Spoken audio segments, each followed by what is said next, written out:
If you need care in our emergency departments, we are here. Tonight, more questions after a patient died waiting for care at Manitoba's largest hospital. The details just ahead. This is CBC Winnipeg News.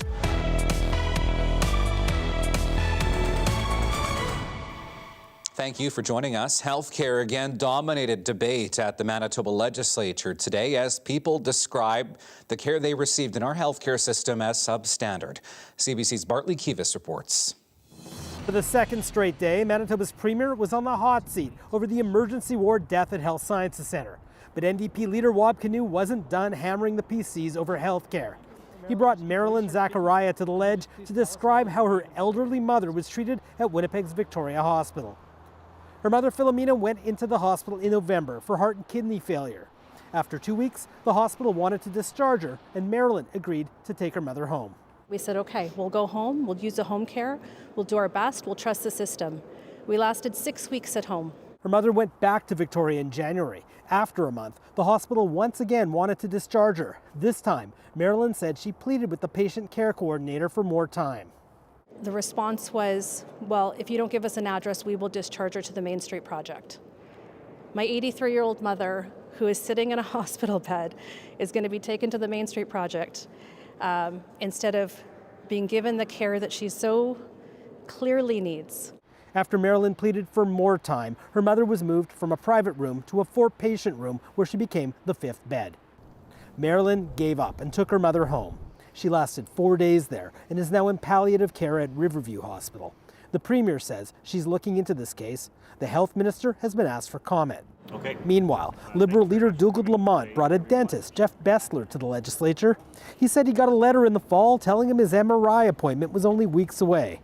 That appointment never happened, so he called Grace Hospital.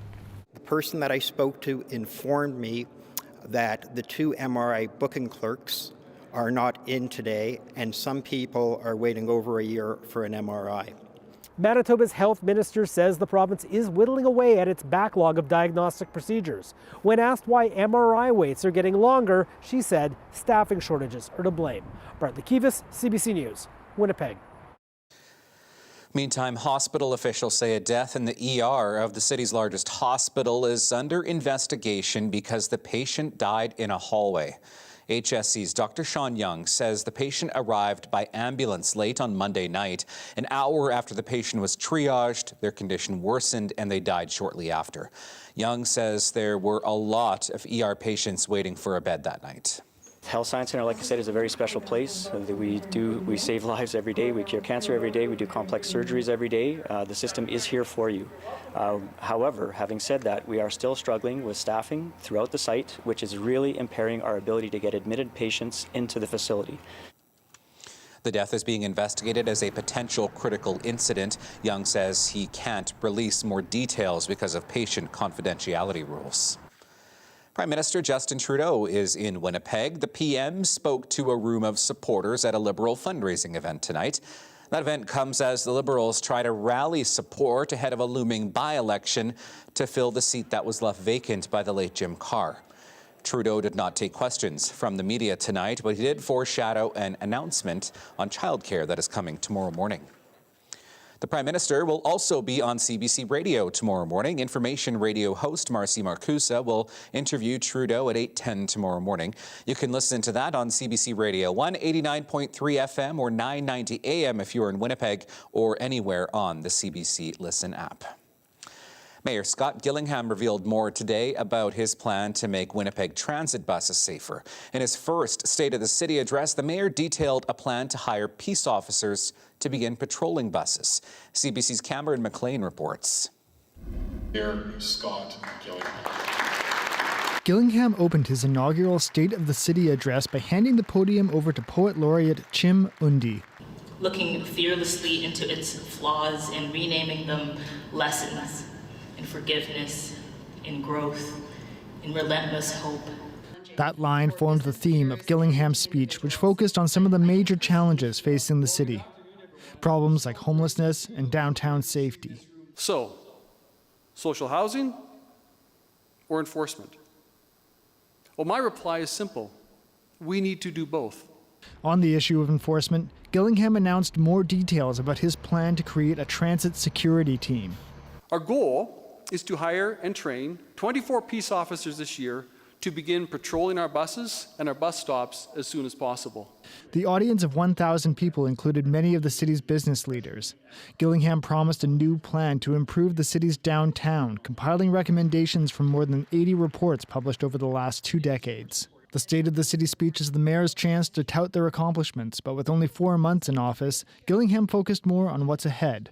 With the challenges facing the city, he says we all need relentless hope.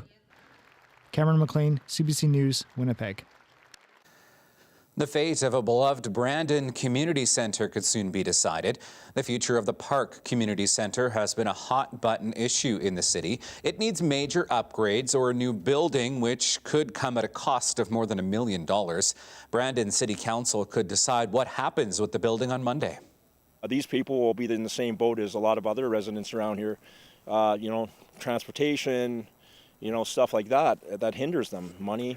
So I think we need to save this community center at all costs, and we need to build more community centers in this city. The center's future has been up in the air since the adoption of Brandon's 30-year plan.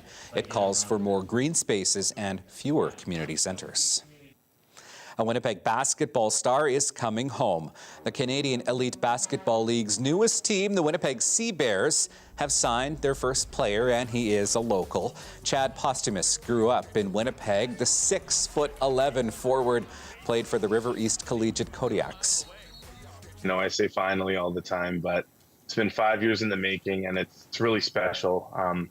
Having that touch from me being here, growing up, all my family and friends here, it's really special. The Sea Bears will play their first game on May 27th. They'll be playing all of their home games for this first season at Canada Life Centre. Let's take a look outside tonight. It was a windy day in Winnipeg and in parts of southern Manitoba. Meteorologist John Sauder has his forecast next.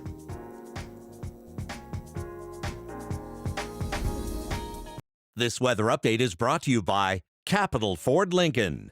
The trade and upgrade event is on now.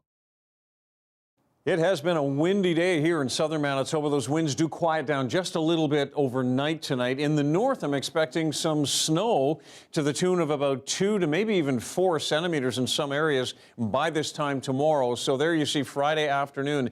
Flin Flon, not quite into the Thompson area, just light snow in Thompson, but the accumulating snow cuts right across the central part of the province. Later in the day, here in the south, is our better chance to see a little bit of sunshine. I think it'll be a cloudy start, especially here in Winnipeg on Friday. And then on Saturday, same sort of thing. Things brighten up a little bit on into the afternoon. I think that looks a little pessimistic to me. I'm calling for mainly sunny skies on Saturday and a high of -1. So really quite mild tonight. The winds south around 20 to 25. So they do settle down overnight. That's what we'll start with in the morning, -8. And then a 0 in the afternoon with westerly winds at 15 to 20. Then in the long range, we continue with the warm, mild weather over the weekend. Saturday and Sunday, -1 and -2. A little bit cooler on into next week, but really just closer to seasonal. And we could see more flurries on Tuesday. Thanks, John.